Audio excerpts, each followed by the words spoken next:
All right, so I am popping on to just do a super quick video because I wanted to just share some things I've learned from 1,000 days of movement, and I can't even believe it. And so if you've been watching this journey, it is just that it's not over, and I got something excited that I'll be doing next, right? Because you're like, okay, now what? But I did a little journaling yesterday, which I'm not really that's not something I normally do, but I just wrote down 10 lessons that I got from this. And if you want to check it out, stay tuned, stay on. All right. So the first one is absolutely why I created this, is that accountability is everything. You have to tell someone. There is no way I would have stuck with this if I did not post this on my Instagram. Absolutely not. I am sure that I would have stopped maybe 2 weeks in.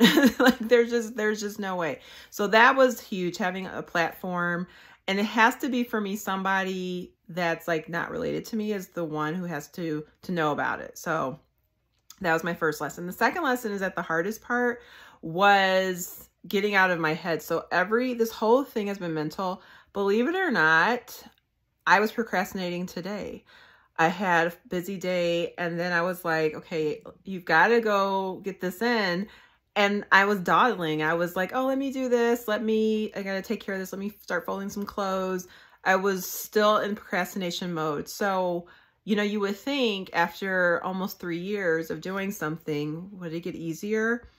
And in some ways it is, but in some ways it still isn't. And it's still a conscious matter. I still have to just be aware, because I'm in my own way most of the time with all of this. So the hardest part is getting out of your head. And then you always feel better. This is lesson 3. You always feel better just a few minutes into the movement. So getting out the house, or if I have to work out indoors, which happens a lot, just starting the Peloton app, because I do use Peloton. I had the app for probably 2 years before I got any equipment from them. And that was huge because I like the achievement part. I like to achieve. I like to have some type of recognition. You have to learn what works for your personality. Like, what drives you? Do you like to be affirmed by someone else? Does that give you some type of like a sense of worth or feeling, or like that, okay, I did something? Figuring out what works for your personality is super important. Is it important for you to like do this with somebody else? Whatever works for you. So you always will feel better though, a few minutes. And then you come back in, and endorphins are awesome, which is actually one of my other points. Endorphins are really good. Vitamin D, if you can get out in the sun, even when it gets cold here, like if I can deal with it, is if it's sunny, I can put a coat and a hat on, and it's worth it to just get that sun, get that sunlight, especially when it's shorter months of the year. That was huge. Another lesson I learned is that our bodies are meant to move. We are designed to move. Like when we don't move is when we feel our worst. When you agree, like if you're feeling like, oh, I'm just feeling lethargic, maybe it's because we just need to move our bodies. And the thing is with this, the only reason I think I was able to stay with it, you guys, is because it wasn't like every day was something strenuous. Sometimes it would be stretching. Like that was my movement, because you do need to give your body active recovery. You need to rest, but that doesn't mean that you can't move every day. It doesn't mean you can't walk. It doesn't mean that, it wasn't strenuous. Like I think I went through seasons where I was using weights and it was like taking its toll on me. And then I had to dial it back. Even learning how to work out during your month, like, different parts of the month and so forth, especially for females, we have to take that into consideration. So that is another lesson. So I think those are 5 lessons so far. Number 6, y'all, I have my notes, so I'm looking down. People are watching your example. And so when I started this was for me. I was like, if people see it on my Instagram and comment, great. If not, so be it. This is Latrice's journey, and that is still what it is.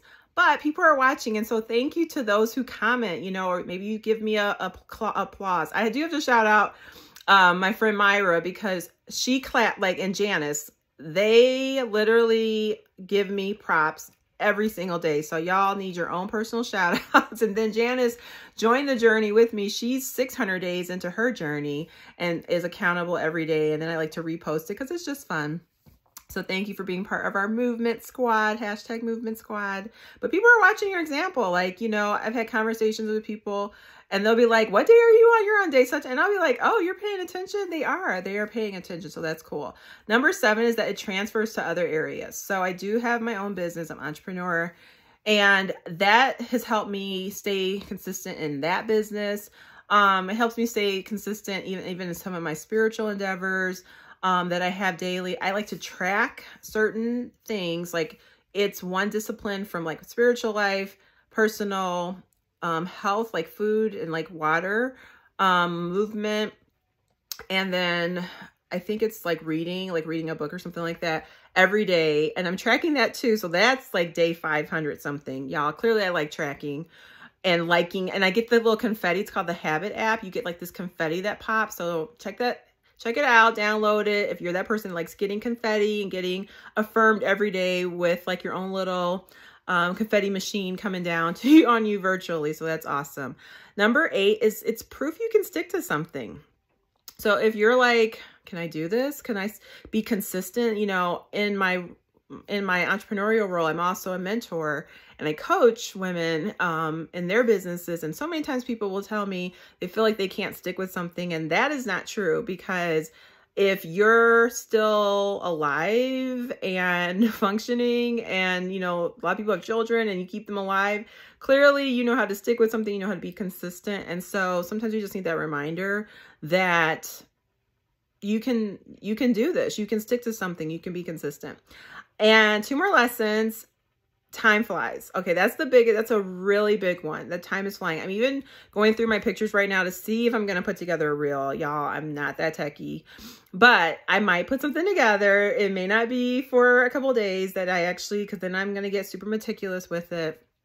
And my detail personality will kick in and I'll just probably be like, why did I even try this? But time flies. Like it's been almost 3 years. And to that measure, I was like, well, what do I want to do next? Like, do I want to just keep going? I want to get to 3 years. I want to get to 3 years, which is my next goal. So that's the 10th lesson. I have another goal. Like, what do I do now? Like, that's always one of the things that sometimes annoys me about myself, is that I'm like, well, now what? Like, what do I do next?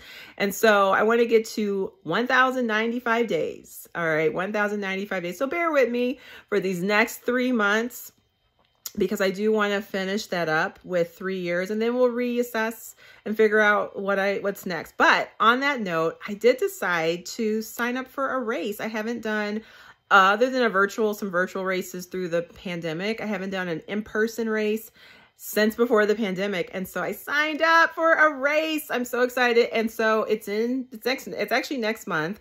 That was kind of impulsive, but I'm going to do one I've done before, and it's on the lakefront. So beautiful view. It is the Lincoln Park Run for the Zoo, and that's in early June. But they have like a 5K option. They have a 10K option. You can run, you can walk. So I signed up for the 10K because it was like a $5 difference. And I'm like, I just feel like I should do the 10K. Even though I haven't done a race in a really long time, I'm not in run shape at all, but I'm going to believe that my body's meant to move, and I can run it and I can walk it, and I'm hoping for good weather.